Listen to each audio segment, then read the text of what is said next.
ግፊዮ ለሕፃንኪ ነይ ማርያም እንዘ ግፊዮ ለሕፃንኪ ነይ ማርያም ነይ ማርያም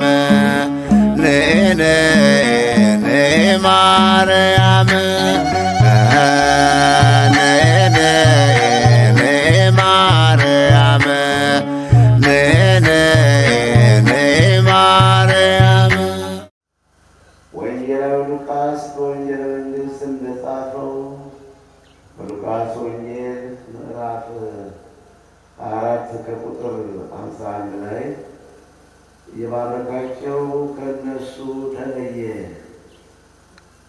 እየባረካቸው እርሳችን የምንማማርበት ኃይለ ቃል ለኔ ሳይገባኝ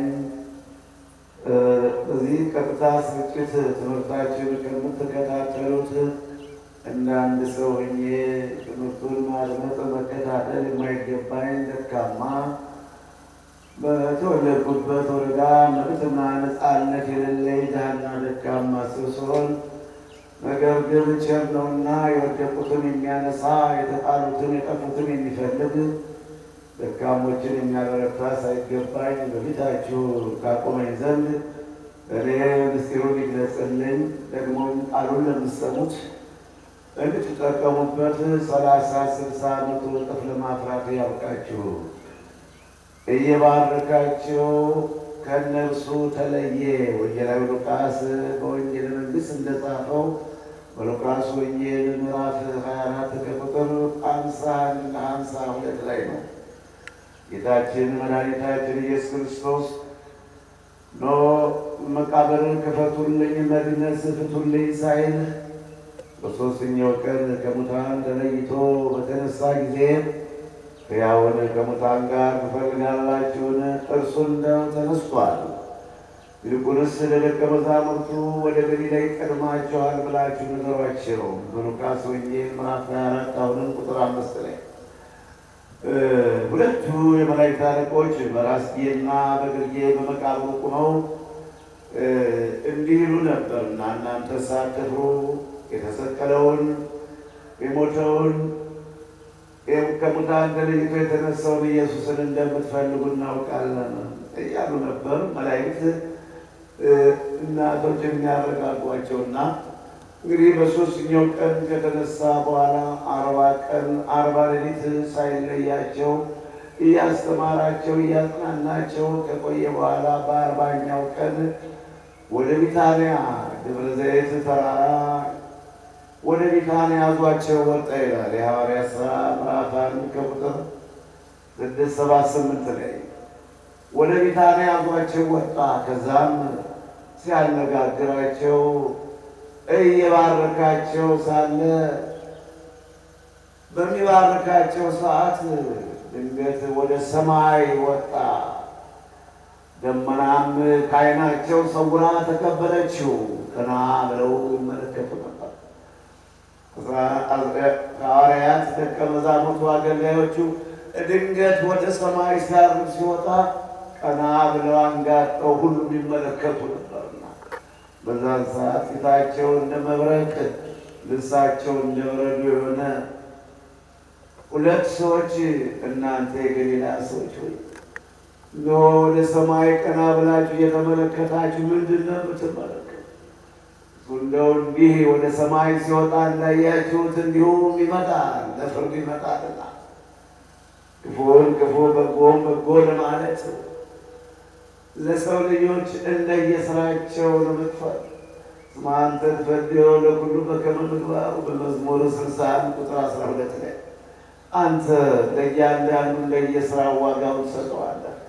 ለክፉዎች እንደ ክፋታቸው፣ ለበጎዎች እንደ በጎነታቸው፣ እንደ ልባችን ሐሳብ እንደ እጃችን ሥራ የሚከፍል ደሞዙ በእጁ ያለ ጌታ ደሞዜ በእጄ ነው ፍርዱም ከኔ ነው ይላል የሰማይ አምላክ ኢየሱስ ክርስቶስ። ስለዚህ ነው ድሃዎች በዚህ ዓለም ላይ ግፍ የሚቀበሉ ግፍን እንደ ውሃ የሚጠጡት እንደ እንጀራ የሚበሉት ግፍን እንደ መጎናጸፊያ የሚጎናጸፉት ያንን ተስፋ አድርገው ነው ዓለም አልተገባቸውምና ፍርግታ ለፍርግታ ዋሻ ለዋሻ ተንከራተቱ። ለምን የተንከራተቱት? እግዚአብሔር እንደሚፈርድላቸው እግዚአብሔር ዋጋቸውን እንደሚያዘጋጅ በማወቅ ነው። በዕብራዊ ምዕራፍ 11 ቁጥር 38 ላይ ሌላውም ኢሳይያስ ምዕራፍ 49 ቁጥር 4 ላይ በከንቱ ደከሙ ጉልበቴንም ለማይጠቅም ነገር አለፋሁት ደከምኩ፣ ደሞዜ ግን ከአምላክ ዋጋዬ ከእግዚአብሔር ዘንድ ነው ይላልና። ዋጋችን ከእግዚአብሔር ዘንድ ነውና ደሞዛችን ከሰማይ አምላክ ዘንድ ነውና። የሰው ነገር በልቶ ካጅ አድጎ ሀጂ በእርግጥ ሁሉም ሰው ክፉ አይደለም። ነገር ግን ብዙ ጊዜ ስናይ ደግሞ ሰው ክፉ ነው። ከሰው ክፋት ነው የምንመለከተው። እንግዲህ እግዚአብሔር አምላክ ክፉን ነገር ያለቀልን እየባረካቸው ወደ ሰማይ አረገ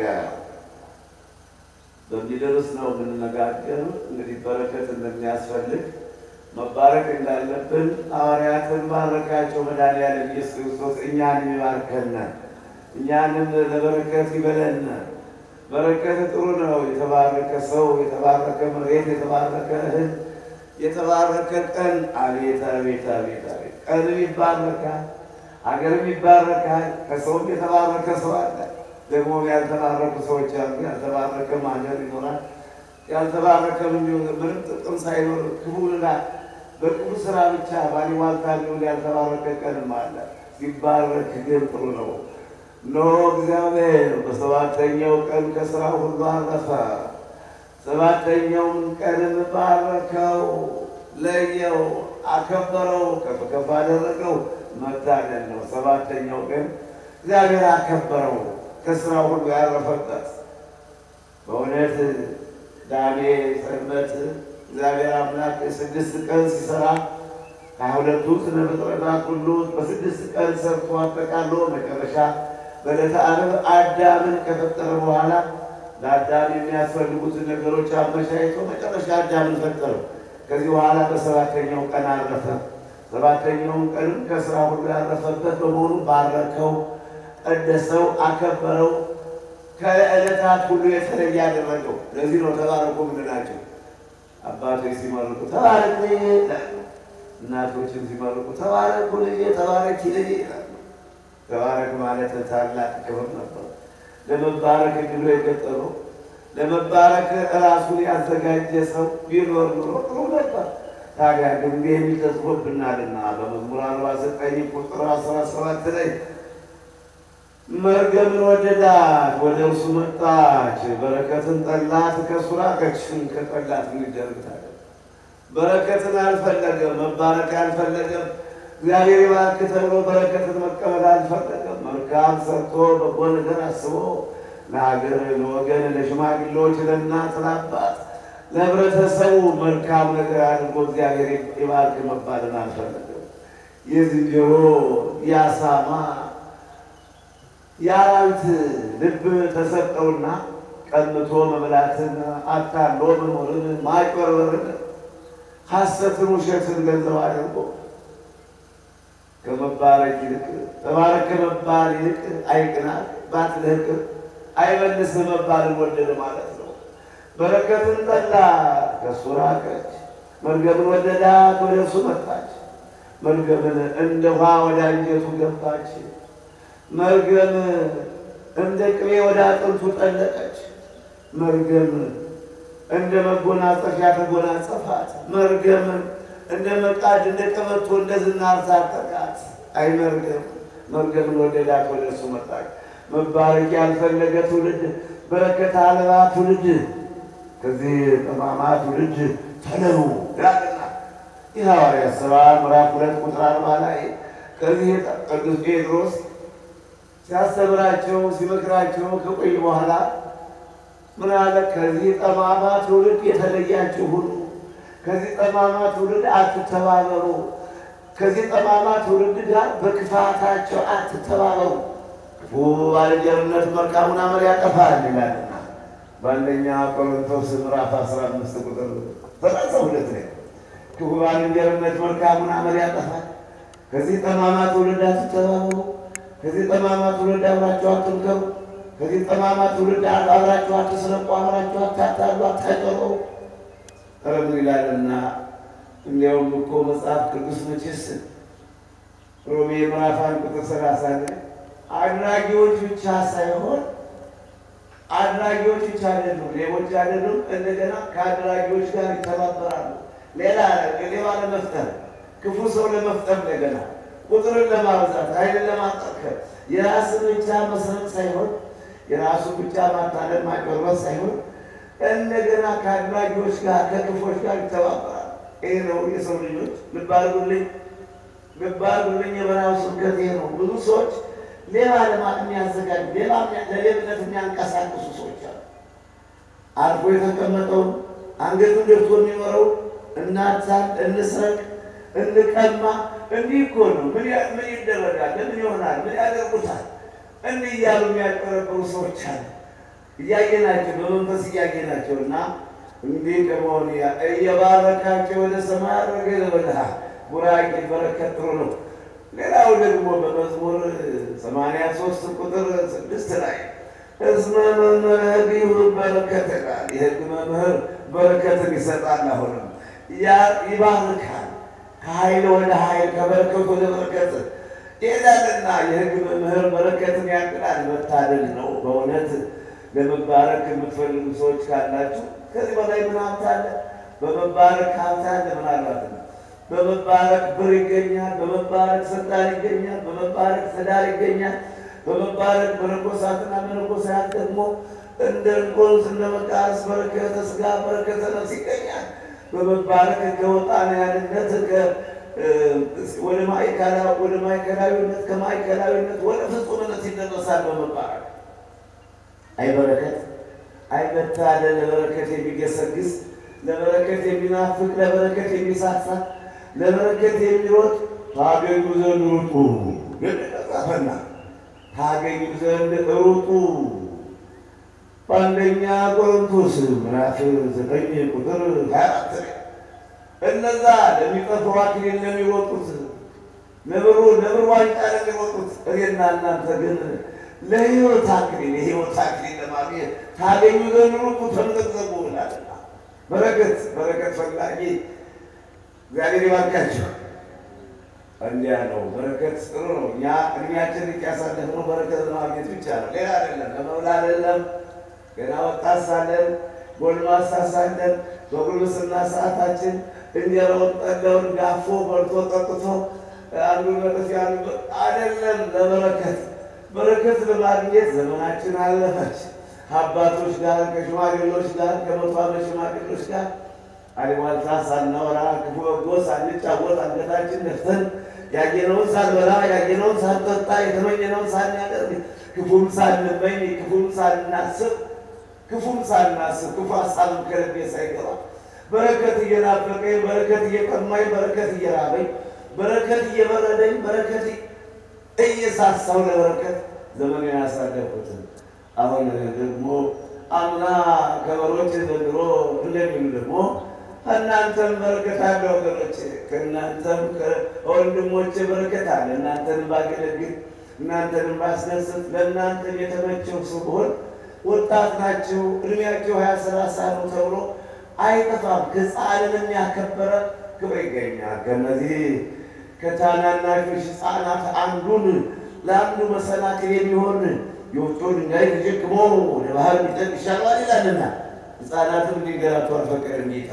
ሕፃናትን ማክበር አለብን፣ ለሕፃናትን ክብር መስጠት አለብንና ስለዚህ ሕፃናትን ክብር ስላላቸው ሽማግሌ አይባልም። እርግጥ ባለፈው የነበሩኝ ከመቶ ዓመት ሽማግሌዎች ከባይታውያን ጋር ነበሩኝ። አሁን ደግሞ ምናኔውንም ከጀመሩ በእድሜ ወጣት ከሆኑ እነዚህ ከ20 ዓመት ከ30 ዓመት ዝቅ ብዬ ማለት ነው። ይሁን እንጂ አባቶችን በረከተው ከአባቶችን በረከትን ማገኘው መልካም ብሰራ ነው። ከልጆችን በረከት ማገኘው መልካም ብሰራ ነው። በረከት የሚሰጠው የሰማይ አምላክ ነው። ሰው ማመስገን ነው። ወጣቶችን መልካም ሰራላቸው እድሜያቸውን ያርዝምልን ጸጋቸውን ያብዛልን ይላሉ። ወጣቶችን ሕፃናት በቅፍ ያሉ ቢሆን መልካም ስሰራላቸው መልካም ያስቡልኛል። ከበጎ ሰው በጎ ይወጣልና ክፉ ሰው ደግሞ እንደው አይኔን አውጥቼ ሰጠው አመሰግነው ደግሞ አንደኛው ጎደለ ሁለቱም ይጥፋል። ስለዚህ ሕፃናት ቢሆን ከተደረገላቸው ይመርቃሉ፣ ወጣቶችን ይመርቃሉ፣ ሽማግሌዎችን ይመርቃሉ መልካም ስራውን አይተው ማለት ነው። ያም ሆነ ግን በረከትን የሚሰጥ እግዚአብሔር ነው። እግዚአብሔር አምላክ የሥራን ውጤት ያይና በረከትን ያድላል። እንግዲህ የምወዳቸው ወገኖቼ በውጭ ሀገር ሆናችሁ ትምህርቴን የምትከታተሉ ለብር ብቻ ሳይሆን ለወርቅ ብቻ ሳይሆን ለእንጀራ ወይም ለዳቦ ብቻ ሳይሆን ወይም ደግሞ ለወንበር ለስልጣን ብቻ ሳይሆን ለበረከት ኑሩ፣ ለበረከት ገስግሱ፣ ለበረከት ድከሙ፣ በረከትን ፈልጉ፣ በረከትን ሹ፣ በረከትን ተመኙ፣ በረከት ታገኛላችሁ። እየባረካቸው ወደ ሰማይ አረገ። አይ ሐዋርያት የታደሉት ከዓሣ አጥማጅነት ከቀራጭነት ና ተከተለኝ ኑ ተከተሉኝ እያለ ባረካቸው። እድል ገጠማቸው። የታደሉ ናቸው ሐዋርያት። የሐዋርያትን በረከት ያድለን። የሐዋርያትን በረከት በላያችን ያሳድርልን። መድኃኔዓለም ኢየሱስ ክርስቶስ እንደ ባረካቸው ይባርከና እኛም እንዲህ በዚህ በሰንሰለታማ ተራራ ጫካው ተውጠን ምን ቀና ብሎ በችግራችን የሚደርስልን በሌለበት ትልቅ ባለ ጫካ ተቀምጠናል። እሱም ብለን እሱም ፈልገን ስለዚህ በረከቱን ያድለን። እያባረካቸው ወደ ሰማይ አረገ። እንዲህ ነው የተጻፈውና ትውልድ ሆይ በረከትን ፈልጉ፣ ትውልድ ሆይ ለበረከት ኑሩ፣ ትውልድ ሆይ በረከትን ተመኙ።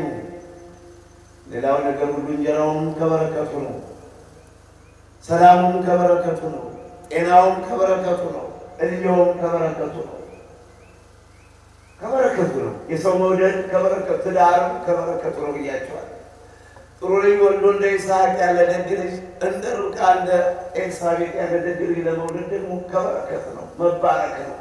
መልካም ሰርቶ ከሽማግሌዎች ልጅ ሆይ እግዚአብሔር ይባርክህ፣ ልጅ ሆይ እግዚአብሔር ይባርክሽ፣ በጎ እያሰባችሁ መልካም እየሰራችሁ መመረቅ የመሰለ ሀብት የለም።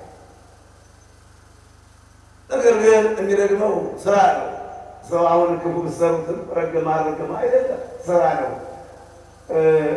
ዘዳግም ምዕራፍ 27 ከቁጥር 15 ጀምሮ እስከ 26 ብታነቡት እስራኤላውያን ሙሴ እንዲህ ይደረግ እንዲሁ ለጣዖት የሰገደ ለጣዖት የተንበረከከ እርጉም ይሁን ይላል።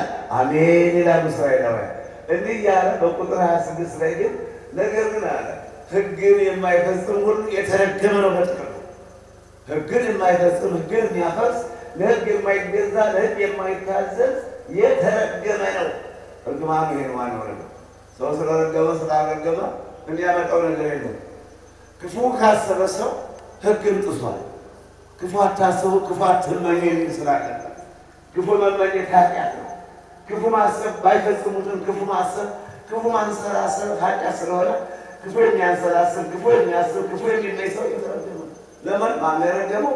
እንግዲህ በልብ የታሰበን የሚያይ የለም፣ የረገመውም የለም። ስራው ግን ክፉ በውስጡ ያንሰላስላልና ክፉ የሰው ቤት ለማፍረስ፣ ሰውን በድግምት ለመመታተን፣ ሰውን ለማስጨነቅ፣ ሰውን ለማሳዘን፣ በሰው እድል ለመግባት፣ ሰውን ለማፈናቀል ክፉ ሀሳብ ስላለው በጎ ሰው ከበጎ ልቡ መዝገብ በጎ ነገር ይናገራል። ክፉ ሰው ክፉ ልቡ መዝገብ ክፉ ነገር ይናገራል ይላልና አይ መጽሐፍ ቅዱስ በማቴዎስ ወንጌል ምዕራፍ 12 ቁጥር 35 ላይ እንዲህ ተጽፏል። ታዲያ ከክፉ ልቡ መዝገብ ክፉ እየተመኘ ክፉ እያሰበ ምኞት ጸንሳ ኃጢአትን ትወልዳለች ይልልሃል እንጂ ኃጢአት ደግሞ ካደገች በኋላ ሞትን ትወልዳለች። ያዕቆብ ምዕራፍ 1 ከቁጥር 15 ላይ መጀመሪያ ሰው ይመኛል፣ ልስረቅ ይላል፣ ልቅጠፍ ይላል፣ ላታልል ላጭበርበር ይላል፣ እንደዋዛ ይጀምራል። ጨው ጨው እያለው ኃጢአቱን እየጨመረ ኃጢአት ስታድግ ደግሞ ሞትን ታመጣለች። የሰበሰበውን ሳይበላው ያከማቸውን ሳይጠቀምበት የወለዳቸውን ሳያሳድጋቸው ከመጠራት ይደርሳል። እንዴት አድርጌ ልንገረው? እየባረካቸው ወደ ሰማይ አረገ። ሉቃስ ምዕራፍ 24 ቁጥር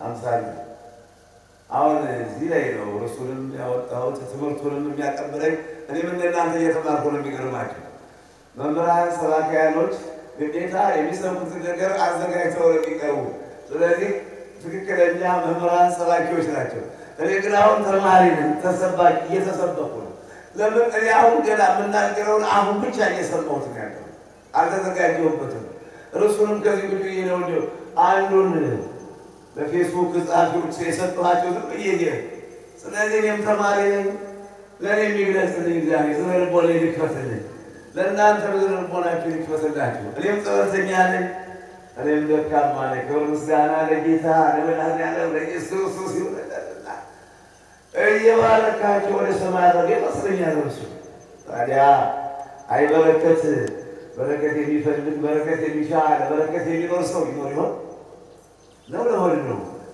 እንደ ኤሳው ለሆድ ብቻ ኤሳው ምክሩን ነው አጣለላት ይላልና ዘፍጥረት ምዕራፍ 25 በለው እንጂ 25 ቁጥር 32 ላይ ኤሳው ምክሩን ነው አጣለላት እርቦኛ ልሞት ነኝ እቺ ምክሩና ለኔ ምን ያጣጣ አይባልም ልክ አይደለም ያን ቀን እንደው ብሎ አይገባ አንድ ቀን ብሎ መግባት አቅቷችሁ ሃይማኖታችሁ ሽጣችሁ አትገቡ እንዴ ብሎ መግባት አቅቷችሁ አንድ ቀን ንጽህናችሁ ክብራችሁ ሃይማኖታችሁ ፍቅራችሁ ድንግልናችሁ ሽጣችሁ ትገቡ እንዴ ብሎ መግባት አቅቷችሁ አይገባ አይሆንም ተርበን ተቀምጠን ግፍ ተቀብለን መከራ ተቀብለን ነው ተቀመለስ ያለበት እቺ ብኩልና ለምን ይላታል ኤሳው ብኩርናውን አቃለላ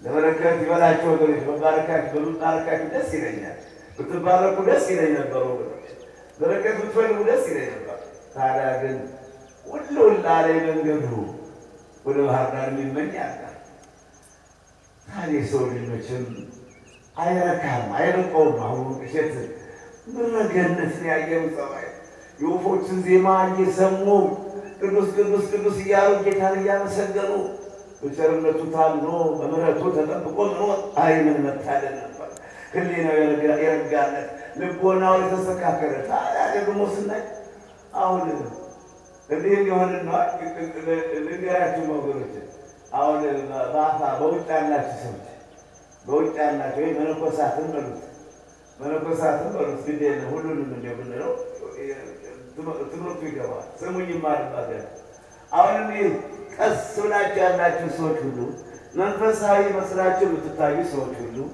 የዋህና ቅን መስላችሁ የምትታዩ ሰዎች ሁሉ እስኪ አንድ ስራ ልመድባችሁ ብዬ ኑና እዚህ ከመነኮሳቱ አንድ ስራ ከፍተኛ እንደ ያመራር ስራ ይሄን ያዙላችሁ አቤት አቤት ስትወራጩ ጸባያችሁ ሲከፋ ያ የነበረትና ሲጠፋ ይሄን ያዙልኝ ማዝምራችሁ ሰው ለምንድን ነው የሚደወጥ የበለጠ ሲሾሙት የበለጠ ሚዛናዊ መሆን ነው ከፍ ባረጉት ቁጥር በሾሙት ቁጥር ባከበሩት ቁጥር ውለታን ለመመለስ ደግሞ በተጠሩበት በተመደቡበት ስራን ለማሳመር በተቀመጡበት ወንበር አስተዳደርን አመራርን ለማሳመር አንገትን መርታት ግፍ መቀበል መታማት መቀጣት ሲገባ ትንሽ ነው ወይ ወደ ሱቁ ወይ ወደ ምግብ ቤቱ ወይ ወደ ቤተ እግዚአብሔሩ ወይ ወደ ሊቀረንነት ወይ ወደ አፈመርነት ወደ አፈመርነት እንዴው ወስደን ስናስቀምጠው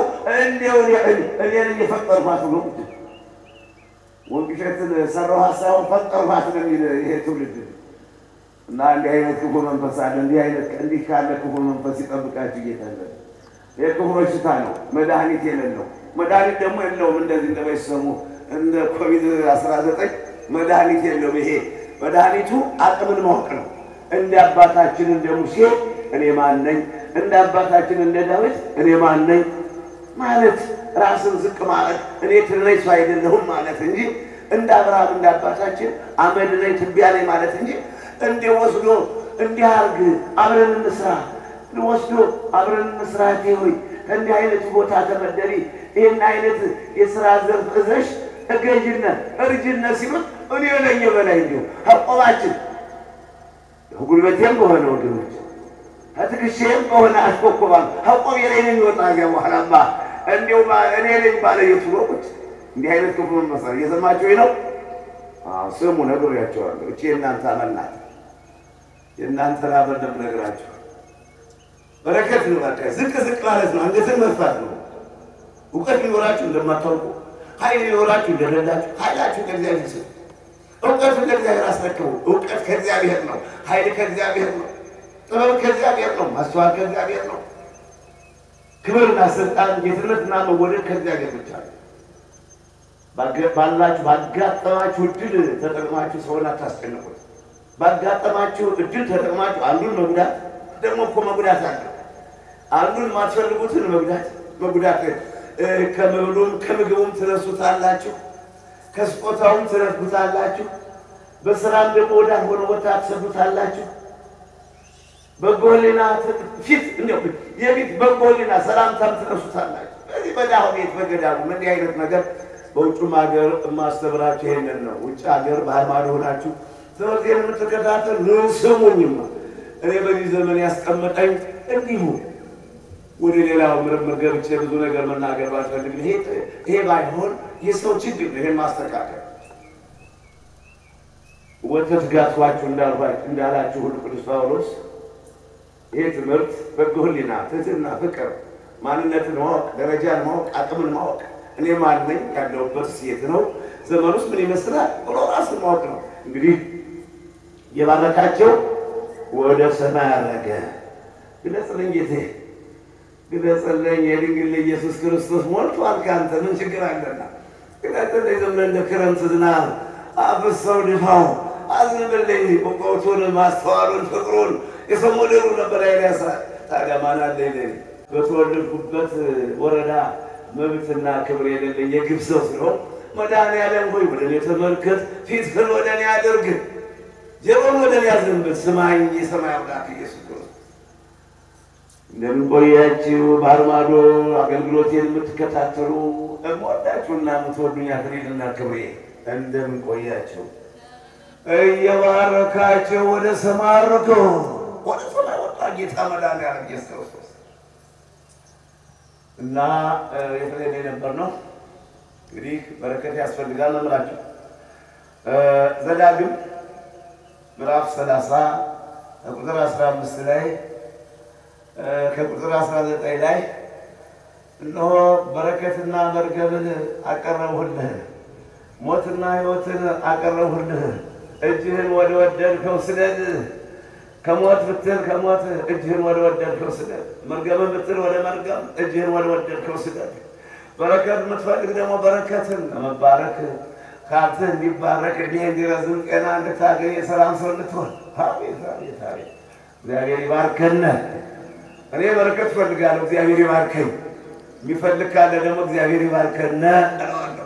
ብዙ የማይፈልጉ ስላለ ጠቅሎ ማለት ግን አይቻልም። በረከት የማይፈልጉ ሰዎች አሉ።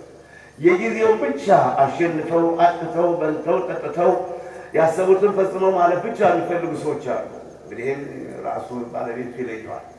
ስለዚህ በረከትን የምፈልግ ከልጅነቴም በረከት ፈልጌ ነው ቤተሰቤን ጥዬ ወጣሁ። አባቶች ባይታውያንን የተከተል ብር አይደለም ወርቅ አይደለም በእንተ ስማ ለማርያም ወላዲተ አምላክ ነው ብዬ ነው ለምኜ ነው የምመግባቸው። ሽንኩርቱን በርበሬዋን በጥጬ ነው ስንቃት ስንቆፍር ውለን ማታ ሲመሽ አንድ ላይ ሆነን ፈትፍተን በቃሪያ ነው የምንበላ። ግብጦ ነው የምንበላ ነበር። ታዲያ በረከት ፍለጋ ነው አባቶችን የተከተል። እንደውም ሼፍ ቅዱስ ገብርኤል ገዳም በየወሩ በየዓመቱ በየጊዜው የሚታረድበት ሆኖ በሬ ፍየል የሚታረድበት ሆኖ ስጋ ለመብላት አይደለም። እኔ ከአባቶች የተከተልኩት ስጋ ለመብላት አይደለም። እዚህ እንግዳችን ስለሚበዛ እንግዳው ስለሚበዛ በየሰዓቱ ሲታረድ ይታያል። ስለዚህ ከአባቶች የተከተልኩት በረከትን ፍለጋ ነው። አሁንም ልጆቼ ሆይ በእውነት ከኔ ጋር ለመኖር የምትፈልጉ ሁሉ ወስኑ። መወሰን ነው እንጂ ብሎ እኔ ስላያችሁ እኔ አይታችሁ መሳሳት አይደለም። ብዙ መከራ አለ በእኔ ውስጥ፣ ብዙ ችግር አለ። እንደው የሰው ልጆች ትከሻ የማይሸከመው መከራና ግፍ አለ። ያን ለመቋቋም ያን አብሮ በአንድ ግድም ለማገስ እኔ በዚህ ተሸክሜው ከሆነ እኔ ዋናው ለዚህ ትከሻ እጄው ከሆነ ጫፍ ላይ መያዝ ያስፈልጋል። እንደገና ጫፍ ላይ መያዝ ያስፈልጋል። ብቻዬን የምሸከመውን የወንቅ እሸትን መከራ፣ ብቻዬን የምሸከመውን የወንቅ እሸትን ግፍ፣ ብቻዬን የምሸከመውን የጠላት የሰይጣንን ፈላጻ አንዳችሁ በፊት አንዳችሁ በኋላ ተጋግዘን እኔ መሃል ላይ ልሸከምላችሁ እኔ ጋር መኖር የምትፈልጉ ወሳኝ የሆናችሁ ልብላ ልጠጣ የማትሉ አው ብዙዎቹ ከኔ ጋር በመኖራችሁ ምናኔ ከጀመርኩ አንስቶ በእውነት ለወሬ የማይመች በደልና ግፍ እየፈጸሙ ቢሄደዋል ብዙዎች ሞተዋል ሌሎችም በህይወት ቢኖሩ እንዳሉ አይቆጠርም ባክነው ይቀርባሉ ግፍ የፈጸሙበት እንደዛ እንዳትሆኑ አመጣጣችሁ ለፈተና እንዳይሆን አደራ ልትፈትኑኝ እንዳይሆን ታሸግሩኝ እንዳይሆን እንቀማለን ገንዘብ ይኖራል ክብር እንቀንሳለን እናዋርዳለን ወይም ተጋብለን አሳልፈን እንሰጣለን ብላችሁ እንዳይሆን ወደ እኔ የምትመጡ መጀመሪያ ነው ማስጠነቅቃችሁ እኔ ጋር የምትመጡት መከራ ለመቀበል ብቻ እኔ ጋር የምትመጡት በመከራችን ለመባረክ ብቻ መከራ ተቀብለን ግፍ ተቀብለን ተሰድበን ለመባረክ በረከተ ሥጋ በረከተ ነፍስ ለማግኘት ብቻ አይው ስምምነቱ እየተፈጸመ መንፈሳዊ ጀግና በወንጌል ቅዱስ ገብርኤል አንድነት ገዳም ወይ በዮሐንስ አገልግሎት አብሮ መኖር የሚፈልግ ሰው ወሳኝ የሆነ ራበኝ አመመኝ ጠማኝ ጠሉኝ ሰደቡኝ ስሜን አነሱት እንዲያሩኝ ደበደቡኝ አይባል ባዲያም ወዳሉ ሰው ቅዱስ ገብርኤል አንድነት ገዳም ግፍን እንደውሃ እንደንጀራ መቀበል ነው ስድብን መሸከም ነው ስድብን ነፍሴ ስድብን ጠገበች ኤርምያስ እያለቀሰ ያለፈው ነፍሴ ስድብን ጠገበች አለ ሁልጊዜ መሰደብ ሁልጊዜ እንደ ጉድፍ እንደ ጥራጊ የተናቅነ ሆነናል ብሏል ቅዱስ ጳውሎስ በአንደኛ ቆሮንቶስ ልበልህ እንጂ ምዕራፍ 4 ቁጥር 13 ላይ ሐዋርያው ቅዱስ ጳውሎስ እንደ ጉድፍ የተጣልነ ሆነ እንደ ጥራጊ ተዋረርነ እኔስ አለ ቁጥር 8 ላይ እኔስ እግዚአብሔር እኛን ሐዋርያቶችን ሞት እንደተፈረደባቸው የኋላ ቀር ያረገን ይመስለኛል የግብጾች ዋና ግፍ በዛብና ተሰደብነ ተጠላነ ተንከራተትን ተራበነ ተጠማን ይለታልና የባረካቸው ወደ ሰማይ አረከ ገለጸኝ ለጌታ አንተን ተስፋ ዕውቀት ያንተ ነህ ምን ዕውቀት አለ ጉልበት ያንተ ነህ ምን ጉልበት አለ ተቀመጥኩበት መነሳት ማለት ሰው እንዲህ አርጋ ዓለምን የምታነቃንቅልኝ ግማሹ በጠላትነት ሌላው በወዳጅነት እንዴት ዳርግ ይሄን ጌታ እንቅልፍ የሌለህ እረኛዬ እንቅልፍ የሌለህ ጠባቂ ቢያንዘገዝጉብኝ ቢወረውሩብኝ ቢመክሩብኝ ቢያስቡብኝ መርዙም ቢበጠብጡብኝ መርዙም ቢግቱኝ ክብር ምስጋና ላንተ አለሁ እስካሁን ድረስ የኔ ጌታ እንዲህ አይነት እረኛ እንዲህ አይነት አምላክ እንዲህ አይነት ጠባቂ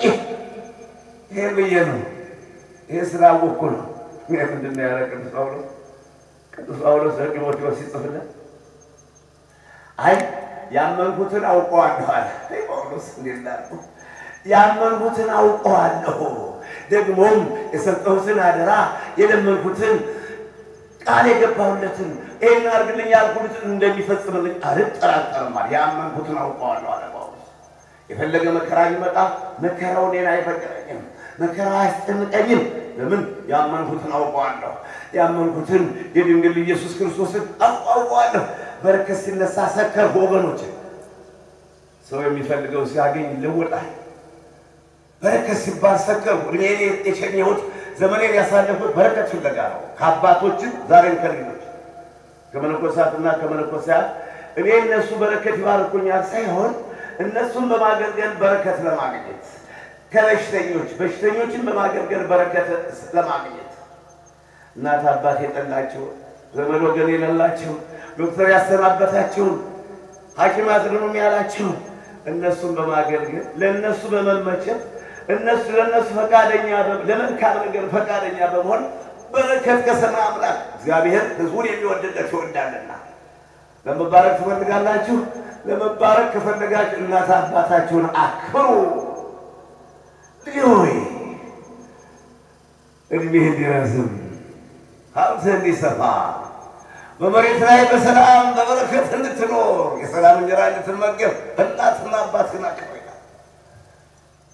ይሄ ነው በረከት የምትፈልጉ እስከነ ውጤቱ ነው የምነግራችሁ ማራራላችሁ በረከትን አመጣሁት በረከት እኔ ስለምወደው እኔ ስለምፈልገው እየባረካችሁ ወደ ሰማይ አርቃ እኔንም እንዲያርጉ ቢለየኝ ከዚህ አለ እዚህ ክፉ ትውልድ ግን መጋደሉ ነው ደግሞ ውጤቱ ግድ የለም ደስ እያለን መከራ እንቀበላለን ሐዋርያት ምንድን ነው የተባለ በሐዋርያት ሥራ ምዕራፍ 5 ቁጥር 38 ላይ እየገረፏቸውና በምኩራብ አግኝተው እየደበደቧቸው በአደባባይ እየጎተቷቸው ነገር ግን ሲወጡ ተደብድበው ሲወጡ ደስ እያላቸው ወጡ ለምን ስለ ጌታ ነው መከራ የተቀበሉት ስለ ቅዱስ ስሙ ነው መከራ የተቀበሉት ይሄ በረከት ነው ስለ ጌታ መሰደብ በረከት ነው ስለ ጌታ መጠላት በረከት ነው ስለ ጌታ መገረፍ ስለ ጌታ መሞት በረከት ነው ለምን ነው ሰማዕታት እነ እስጢፋኖስ በድንጋይ የተወገሩት በረከት ለማግኘት ነው አክሊል ለማግኘት ነው እንዲያርገ ለምነግርህ ግለጽልኝ ጌታ ይሁን ግለጽልኝ ትውልድ ልንገረውና ማለፊያ ቀርሞ ለማልመለስበት ሳለ ልንገረው ማይን ትውልድ እኔ እንደሌላው ሰባኪ ነኝ ዘማሪ ነኝ ወይም ደግሞ እንደሌላው ማህታዊ ነኝ ባይ ይሄን መጣላችኋልን ወንጌሉን ማብራራ ትምህርት ነው ማስተላለፍ ምክርና መመከር በረከት የባረካቸው ወደ ሰማይ አረገ ማን ነው መድኃኒዓለም ኢየሱስ ክርስቶስ የድንግል ቅድመ ዓለም ያለ እናት ከእግዚአብሔር አብ የተወለደው ድኅረ ዓለም ያለ አባት ከድንግል ማርያም የተወለደ ወልደ ማርያም ኢየሱስ ክርስቶስ የኔ ጌታ የኔ ግርማ ሞገስ የኔ እረኛ ተስፋ ለሌለው ለኔ ተስፋ ለሌለው እረኛ ስንት የተመከረብኝ አለው እስካሁን ድረስ የሚገርም ነው ይሁሉ ያደረገ ጌታ የተመሰገነ ይሁን እስራኤልን የሚጠብቅ አይተኛም አያንቀላፋም ተብሎ የቀን ፀሐይ የሌሊት ጨለማው የሚወረወረው የሚሰነዘረው የሚንዘገዘገው ክፉ ነገር ያገኛቸው እግዚአብሔር መንገዳቸውን ሁሉ ይጠብቃል ይላል መዝሙር 120 ቁጥር 1 እስከ 5 ድረስ እየባረካቸው ወደ ሰማይ አረገ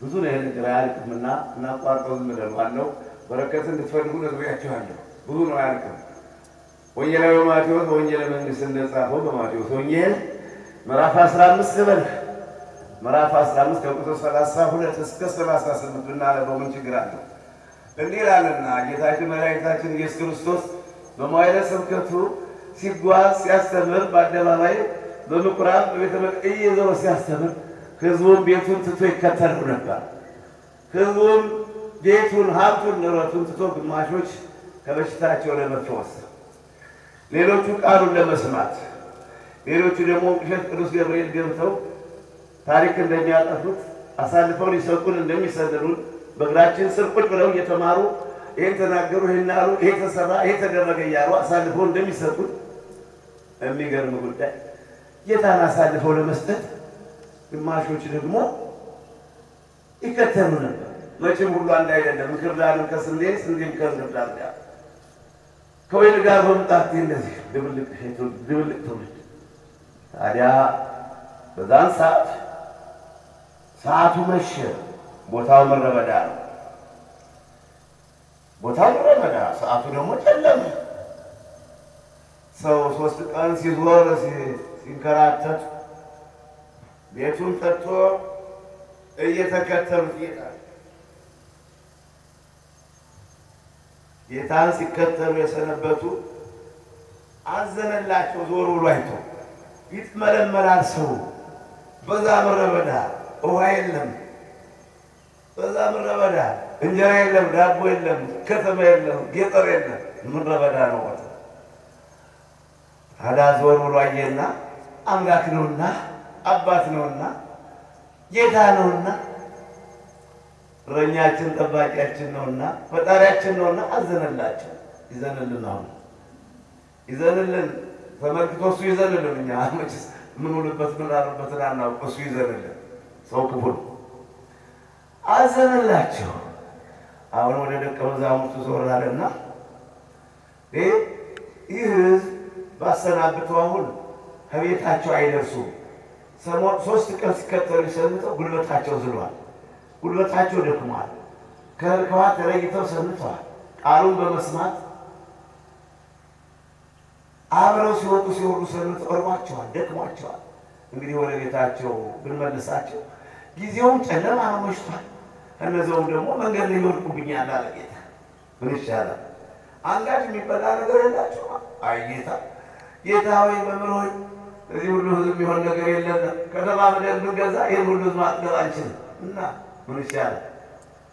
7 እንጀራ አለን አሉ። ያቸው 7 እንጀራ በማቴዎስ ወንጌል መምራችሁ በምዕራፍ 15 ቁጥር 32 ቀባህ ነው እና 7 እንጀራ ብቻ ነው ያለ። 7ቱን እንጀራ እንኳን ጌታ አሁን ደግሞ ወደ እንጀራው መጣሁላችሁ። እንጀራ ስለሆነ ብቻ ሁላችሁ እንደምታደምቁኝ የእንጀራ ጉዳይ ነውና ሁላችሁ ታደምቁኛላችሁ። እስካሁን በረከት ስለኖሩት ማትፈልጉ ሰዎች አሁን ጀሯችሁ ብዛችሁ ነው የሚሆን። በረከት ማትፈልጉ ሰዎች ምትፈልጉት ያው በረከት እንደኔ የምትናፍቁ እኔ ከሌለት ኮን ከዳይቱ ቤት ከዳይቱ እናቴ ቤት ከቤተሰቦች በረከት ለሚናፍቀኝ እንዳልረገም ለምጨነቅ ወይ መታደል አንዳንዱ ሊትባል ሰይጣን የዲያብሎስ የግብረሽ አንድየውን ጠንክሮ ጥርሱን እያንገጫገጨ ከንፈሩን ነቅሶ በትሪት ተወጦ ሊፈነዳ ቢደርስ አቤት ስንቱ ክፉ አለ። ምድሪቱ ስንቱን ትችለዋለች። እንዲዎች ምድር እንዴት አድርጎ ሰራት ስንቱን ቻለች። ያው ደግሞ ከኋላ ነው የሰፈፈች እንደ ሽሮ እንቁርቁዝ እንደ ሽሮ አንዳንዲቱ ሴት ስትሰራ ሽሮ እንደው ጓልጓል ይሆናል ማስከሰከሰው እንደዛ እቻለም ከመሬት ከባህር ላይ ነው የሰፈፈችው። ያው ሁሉ ሆኖ ደግሞ ትችለናለች። አሁን ከክብደት ይልቅ ከጣው ክብደት ከሰው ክብደት ከድንጋዩ ከተራራው ክብደት የሰው ልብ ክብደት የሰው ክፋት ችላ መኖር እና የትኔ ነበርኩት በማቴዎስ ወንጌል ምዕራፍ 15 ቁጥር 32 ላይ እስከ 38 ነው። 7ቱን እንጀራ አምጣ፣ 7ቱን እንጀራ ባረከው። የጥቂት ይባርከና ባርከን ጌታ ሆይ ባርከኝ አምላኬ ሆይ ሌላ ተስፋ የለኝም። እኔ አንድ ቀን ይወደኛል፣ አንድ ቀን ይጠላኛል፣ አንድ ቀን ይቀርበኛል፣ አንድ ቀን ይርቀኛል። እንዲህ አይነት ነገር ደግሞ ነው እኔ አልፈልግም። መቅረብ ነው እስከ መቃብር ድረስ ወዳጅነት እስከ መቃብር ድረስ ይሄ አርጉ በጽዋዝ ተናገረ ይደግም መሰክ ይሄን ትውልድ ምኑን አምኜ ነው የምኖረው? ዛሬ ወዳጅ ሆነ ወዳጅ ሆነ ደግሞ አሳልፎ ይሰጣል። ወዳጅ ሆነ ደግሞ ከጥላት ጋር ተባበረ ከጥላት ጋር በቃ ምኑን ነው ታዲያ? አንተ ነው ተስፋ ወይ ይሄን የማኑ ተስፋ ኮን ዳውስ ለኔስ ማን ነው ተስፋ? እግዚአብሔር አይደለምን? ነውና እግዚአብሔር ነው ተስፋ የጌታ እና 7ቱን እንጀራ ቀረቡለት። 7ቱን እንጀራ ወደ ሰማይ ተመለከቱና ባረከው። በሉ አለና ያንን ሰፊ ሕዝብ አስቀምጦ ስጡ በተቀመጡበት ሜዳ ላይ አስቀምጦ ስጡ አላቸው። እንጀራውን ባርኮ ስጡ ሲላቸው ሰጡና እንጀራው ተረፈ። 7 እንጀራ እኮ ነው። ስንት ቅርጫት ተረፈ? 7 ቅርጫት ተረፈ። 7 እንጀራ ነው፣ 7 ቅርጫት ተረፈ። ሰው ሲቆጠር ሴቶችና ሕፃናት አልተቆጠሩም። ወንዶች ብቻ ተቆጥረው 4000 ወንዶች በልተው ከ7ቱ እንጀራ 7 ቅርጫት ተነስቶ ይባርከነ በረከቱን ያድለነ በረከተ ሥጋ በረከተ ነፍስ ይስጠነ። ወገኖች በረከትን ፈልጉ፣ በረከትን ተመኙ፣ በረከትንም ለማግኘት ያብቃችሁ ነው የምላችሁ። እኔ እንግዲህ ያለኝን እየለገስኩላችሁ ነው። ብርና ወርቅ ከምሰጣችሁ ይሄን ቃል መስጠት፣ ብርና ወርቅ ከምትቀበሉ ይሄን ቃል መቀበል መታደል ነው። ብሩ ከፊታችሁ ይቆያችኋል፣ ሀብቱ ከፊታችሁ ይቆያችኋል፣ ጸጋው ክብሩ መወደዱ መፈራቱ ከፊታችሁ ይቆያችኋል። ዋናው በረከት ነው፣ ዋናው መባረክ ነው። በረከት ከሰማይ አምላክ ከእግዚአብሔር እንግዲህ ምን ልበላችሁ። ሌላ ደግሞ ስለ በረከት ዘፍጥረት ምዕራፍ 32 ቁጥር 26 ይመስላል። ቁጥር 26 ላይ ያዕቆብ አባታችን ከወንድሙ ከእናቱ ወንድም ከላባ ቤት ወጥቶ 2 ሚስቶቹንና ልጆቹን በጉንና ከብቱን ይዞ ወደ ትውልድ ሀገር ወደ እናት አባቱ ሀገር ሲጓዝ በመንገድ አንድ ቀን ሌሊት በተኛበት ሰዓት እንደተኛ አንድ ሰው ይታገለው ነበር። ትግሉ ጠነከረ፣ ትግሉ በረታ። ያዕቆብ ሌሊቱን ሁሉ ሲታገል እንዳይወድቅ ሲታገል እንዳትወድቁ ታገሉሽ ወደቃችሁ መነሳት ይቸግራልና በእርግጥ ጻድቅ 7 ጊዜ ይወድቃል 7 ጊዜ ይነሳል ይላል መጽሐፈ ምሳሌ ምዕራፍ 24 ልበልህ እንጂ ቁጥር 16 ላይ ጻድቅ 7 ጊዜ ይወድቃል 7 ጊዜ ይነሳል። ነገር ግን ጻድቅ ነው ያለ ደግ ሰው ነው። አንዳንድ ሰው እኮ ሀዳቅ ላይ ሲወድቅ ስታዩት ሰው አልደረሰለት ልክ ምቹ ፍራሽ ያስመስል ዘፍ ብሎ ዝም ይላል። ሰው የተፈራፈ ወደቀ በኋላ ልነሳ ብሎ አያስብም። ሰው አልደረሰለት የማይነሳ መነሳት የማይፈልግ ያለ ነው። ወድቆ ዘችላል አቅም እያቃተው ሰውነቱ እየወፈረ ምክንያቱ ብዙ። አንዳንዱ ግን መሬት ሳይነካ ይነሳል። አሁን በካና ነኝ በዚህ በረሃ ስሮጥ ብክን ነው የምለው ሰው ላይ ወድቃለሁ መሬት አልነካም እስካሁን ድረስ ብድግ ያለ ሰው ሳያይ ብድግ ጻድቅ 7 ጊዜ ይወድቃል 7 ጊዜ ይነሳል። መቼም በጎህሊና ያላችሁ ተወድቃችሁ መቅራትን በኃጢአት ተዘብዝባችሁ መቅራትን አትፈልጉ። ንስሐ መግባት መነሳት ማለት ደግሞ በንስሐ መታጠብ ማለት ነው። ሁላችንም ስጋ ለብሰናል። ከሰው የተለየ ነገር የለንም እንደ ሰውነት። ግን መቼም ገሃነመ እሳትን አልፈልግም። አይበለግን እሳት ተፈንጥራ ስትበላን እንኳን ታስጨንቀናለች። በዚህ ዓለም ራሴ ወገቤ ቆረጠኝ እንኳን ያስጨንቀናል። እንኳን በገሃነም ዘላለም ድውይ ሆኖ መኖር በሽተኛ ሆኖ መኖር በገሃነመ እሳት በእሳት መቃጠል አይበለም ነው። ስላላሰባችሁበት ነው እንጂ ብታስቡበት እንዴት ከኔ በለጠ ትለብሙ ነበር። ለልባምነትማ እኮ እናንተ ትበልጣላችሁ። እኔማ ሞኝ ሁኜ ነው እኮ እዚህ በረሃ የገባሁት ልሙት ብዬ። ለልባምነትማ ብልጥ ናችሁ። ምቹዋን ሀገር፣ ምቹዋን ቦታ፣ ምቹዋን ምግብ፣ ምቹዋን መቀመጫ እምትመርጡ እናንተ ናችሁ። ለልባምነትማ ማን ሆኗችሁ?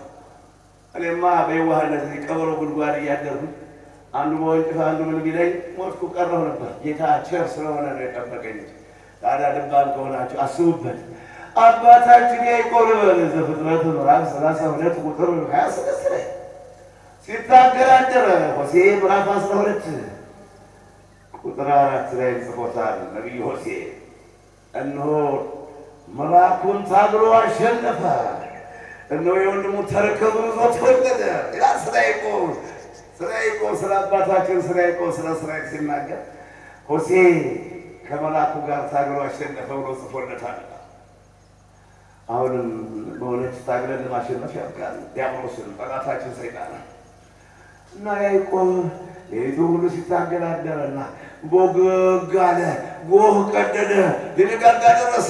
ያን ጊዜ ሲታገለው ያደረው አይ ሊነጋጋ ነውና ልቀቀኝ፣ እሱም አለቀቀው ያባለቀቀው ነበር። አሁን ነጋጋ እንግዲህ ወገግ ሊል ነው። ስለዚህ ልቀቀኝና ልሄድ። አይ ካልባረከኝ አለቅህም። እየባረካቸው ወደ ሰማይ ረሳችን። ካልባረከኝ አለቅህም። መላቀኝ የለም ባርከኝ። የሌሊት ሁሉ ስደክም አድር ያለ የሌሊቱ ድካም አይደለም። ያዕቆብ ከእናቱ ማኅፀን ከወጣ ገና ከሆድ እያለ ዘፍጥረት ምዕራፍ 20 ቁጥር 22 ላይ ያዕቆብ ገና ከሆድ እያለ ከኤሳው ጋር ሆዷ ይጨነቅ ነበር። ኤሳውና ያዕቆብ ከሆድ ሆነው ሆዷን ያስጨንቋት ነበር እናታችን ርብቃ። ታዲያ ከማኅፀን የተጀመረው ትግል እንዴት እንደዋዛ ልቀቀኝና ልሂድ አይቻልም። ካልባረከኝ አለቅህም። ከማኅፀን ጀምሬ መከራ ተቀብያለሁ፣ ደክሜያለሁ። በረከት ለማግኘት ለመባረክ ብሩክ ለመሆን አለ ያዕቆብ አባታችን። ታገለው፣ ጠነከረ፣ ትሉት በረታ። ያን ጊዜ ስለማን ነው? ስለ ያዕቆብ ነው። ካሁን ጀምሮ አለ በረከት መጣ። በረከቱ ይምጣልን፣ በረከቱን ያደረጋል። ካሁን ጀምሮ የለም አንተ ጠንካራ ሰው፣ አንተ የበረከት ሰው፣ ስምህ ያዕቆብ አይባል፣ እንግዲህ እስራኤል ይባል። ይህንን መመክራችሁ እሺ ልጆቼ፣ እሺ አባቶች፣ እናቶች፣ የወንድሞቼ መመክራችሁ ይሄ ነው። እኔ መመክራችሁ ይሄ ነው። ቀይ ቀኙን ምተሩ፣ ቀይ ቀኝ ሁሉ ግራግራውን ምተሩ ደግሞ እንዴት አደረጋችሁ? ያው ያለ ደግሞ እኔ ቀይ ቀኙ አለና እኔ ብልጥ ነኝ። ደግሞ ለዚህ በነፍሴ ብልጥ ነኝ። የቀናውን መንገድ ነው ፈልገው። እነ ጴጥሮስን መረባቸውን ወደ ቀኝ ሲጥሉ ነው አሳው የተገኘ።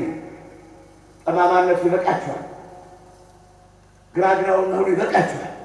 ልባቸውን የቀናበት እስከ መቼ ድረስ ነው እንግዲህ? እስከ መቼ ድረስ በሁለት ሀሳብ ታለቅሳላችኋለህ? በአንደኛ ነገሥት ምዕራፍ 18 ቁጥር 17 ላይ እስከ መቼ ድረስ ነው በሁለት ዓሣ የምታለቅሱ? እስከ መቼ ድረስ በሁለት ዓሣ ከበረከት ርቃችሁ የምትኖሩ? ከበረከት ተለይታችሁ የምትኖሩ ደርቃችሁ በምድረ በዳ የበቀለ እንጨት ይመስል ጠውልጋችሁ የምትኖሩ እስከ መቼ ነው?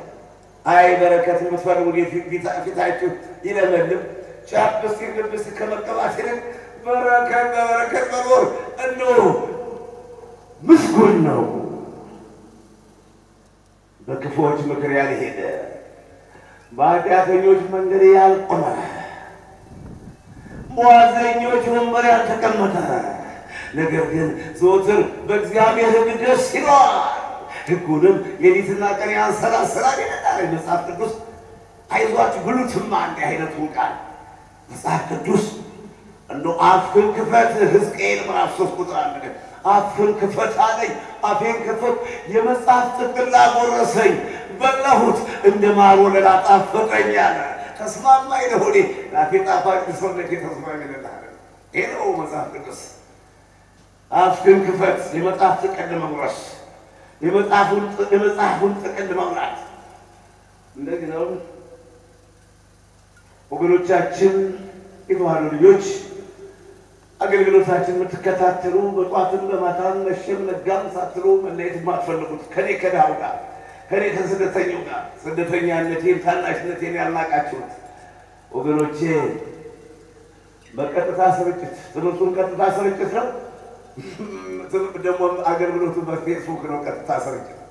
ያልታሰበበት ትምህርት ነው የማስተምራችሁ፣ ያልተዘጋጀሁበት ትምህርት ነው የማስተምራችሁ። ክብር ምስጋና ይግባው ለጌታ።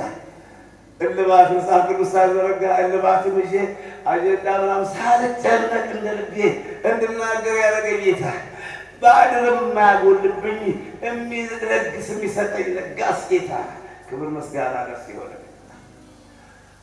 እንደምን ቆያችሁ? ካልባረከኝ ያለቅም ስም ማን ነው? ያዕቆብ። እንግዲህ ያዕቆብ አይባልም እስራኤል ይባል ስም አለ። ሰው መልካም ሲሰራ ስሙ ይለወጣል። ሰው መልካም በሰራ ሰው በስራው መልካም በመልካም ስራው ባደገና በተሻሻለ ቁጥር አሁን ምሳሌ 10 አለቃ ይባላል አይደል? ስራው እየታወቀ ግዳጁን እየፈጸመ አለቃውን እያስደሰተ ብዙን እያገለገለ ከሄደ 50 አለቃ ይባላል። እንደገና 100 አለቃ ሻለቃ ይባላል። ይሄ ነው። በዚህም ማለት አለ ተመልከቱት። አዲስ ነገር ማመጣ ላይ ይመስላል። ደግሞ ኤሌመንታሪ 12ኛ ክፍል ከዛ ዲፕሎማ ዲግሪ ማስተሬት ዶክተሬት አለ ደግሞ እያደገ ሄዳል። ሳይዟችሁ ልንገራችሁ በእናንተም በዚሁ አፌን በምሳሌ ከፍታለሁ። የጥንቱንም ታሪክ የአባቶችንም ታሪክ እናገራለሁ። መዝሙር 77 ቁጥር 2 ላይ በምሳሌ ላስተምራችሁ። ታዲያ ያዕቆብ እስራኤል ይባል ስሙ ተብሎ ስሙ ተቀየረ። ስማችን ይቀይረው፣ ስማችን ይቀይረው። አንዲቱ አስጨንቅ አንዱ አደፍርስ እምትባሉት ሁሉ ስማችሁን ይቀይርላችሁ ጌታ ነው። እኛም ያደፈርስም የሚያስጨንቅም መሮናል አሁንና ስማችን ይቀይረው። መልካሙን ዕድል ያድለን። ስማችን በሕይወት መጽሐፍ ይጻፍልን። በረከት ማለት ይሄ ነው። በረከት ትፈልጋላችሁ? አዎ ከፈለጋችሁ በእውነት አደራ እግዚአብሔር ስም በአፍ ብቻ አይደለም በተግባር ነው። ደግሞ አንዳንድ ጊዜ አፍ መቼም አፍ እንደው ይቸኩላል። አፍ አይደለም በልብ ነው በረከት መፈለግ። ደግሞ ይሄ አዲያም ዮርዳኖስ ወደ ቅዱስ ገብርኤል አናስገዳ በውስጡ የምትገኙ ባህር ማዶ ሆናችሁ አገልግሎቱን የምትከታተሉ ግዴታ ወንቅሸት ብሔረ መላእክት ነው ማወቅ አለባችሁ። ለበረከት ነው ይሄንን አገልግሎት መከታተል ለበረከት ነው።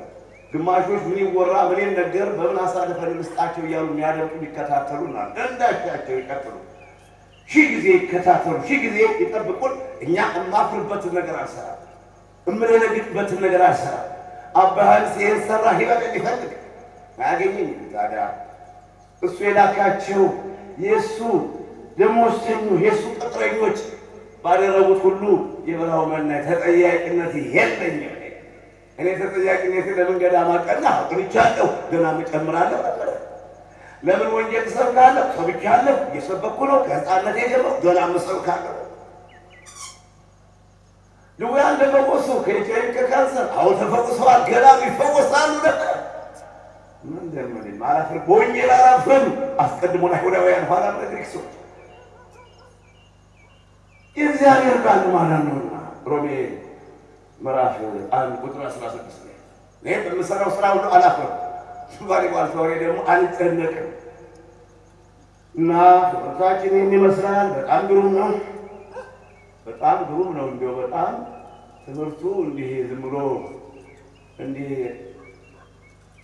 እንዲህ አይነት ትምህርት መማር የራሴ ደስ ብሎኛል እንዲህ አይነት የበረከት ትምህርት መማር ቤተክርስቲያን በምታውቀው ምስክሬና ቁጭ ብዬ ምን ላስተምራቸው እያልኩ ነበር ተካለው ምን አበላ ብላችሁ አትጨነቁ ምን በላ ብዬ ለምን አስባለሁ ምን ጠጣ ብዬ ለምን አስባለሁ ምን በላ ኑሯል ከእናቴ ወርሳለሁ እስከመረ ከሰው ፊት መቆመጭ እንኳን ቀጥታ ስርጭት ሊቃውንቱ አባቶች ቢቋና ባል የሚከታተሉት ቁጭ ብሎ እንኳን ከወንድም ጋር ለመጫወት ግዴታ ሙሉ ሰው መሆን ያስፈልጋል ዝም የዚህ መረከብ ምን ዛሬ ምን ላስተምራችሁ ሌላ ስራ ስለቆየው ለካም ምናገረው ስለምትናገሩት አትጨነቁ አታስባለ ማቴዎስ ምዕራፍ 10 ቁጥር 18 በእናንተ የሚናገረው የአባቴ መንፈስ ነው አለ መንፈስ ቅዱስ ለካ እንዲያርጎ የሚያቀባብለኝ የዝም ብዬ ጨነቃለሁ ስጋ ደካማ ነው ስጋ ይደክማል መንፈስ ይፈቅዳል ነው ወደ ፈተና እንዳትገቡ ተግታችሁ ማቴዎስ ምዕራፍ 26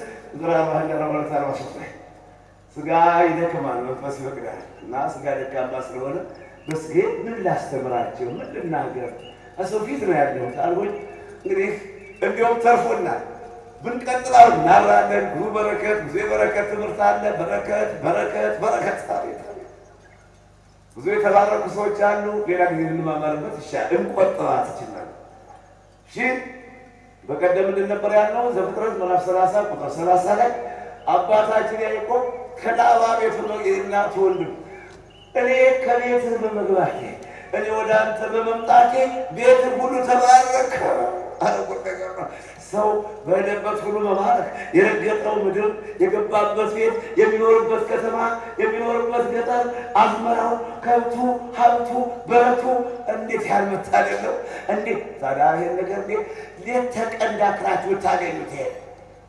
በረከት እናንተም ተባርካችሁ ያያችሁ ተባርኩ የጨበጣችሁ ያ ሲሰላ ሳንቲም ነገራችሁ መቼም ሳንቲም ናት እናንተ ሳንቲሙ የቦርሳ የኪሳችሁ ሳንቲም መባረክ የቦርሳችሁ ሳንቲም መባረክ እምትመገቡት ነገር መባረክ ከወዳችሁ ሲስማማ አለዛ እኮ በረከት የለም ገንዘብ አይባረክ በሚሊዮን የሚቆጠር መሰረሰብ ባዶ በቦታ መሰረሰብ ባዶ እናንተ ሌቦች ናችሁ ሰርቃችሁኛል ምንሰረከን ትሉኝ እንደሆነ ግራና የሰራዊት እግዚአብሔር በነቢዩ በሚልክያስ ያለው አሉ ምንሰረከን ትሉኝ እንደሆነ እናንተ የሰረቃችሁ ይላልና አስራት በኩራቴን አስቀርታችኋል አስራት በኩራቴን አስቀርታችሁብኛል ስለዚህ ሰርቃችሁኛል ሌቦች ናችሁ ለቤተ ክርስቲያን ከአስራ እንዳሰጣችሁ ለካህናት ከአስራ እንዳሰጣችሁ ስለዚህ ሌቦች ናችሁ ካህናት ለጧፍ ለመብራት ለአልባስ ለካህናት ደሞዝ ስላሰጣችሁ ሌቦች ናችሁ እያለ ነው የሚለውና እንዲህ ከመባል ያወጣል ሉቃስ ምዕራፍ 3 ቁጥር 7 እና 8 ላይ ጉዳዩ እንግዲህ ብዙ መነጋገር እንችል ነበር በረከት ሌላ እርስ ቀይሬ ደግሞ ስለ በረከት ሌላ ጊዜ አስተምራችኋለሁ ስለ በረከት በእውነት በዚህ ለውጥ ካገኛችሁና በረከት ፈላጊ ከሆናችሁ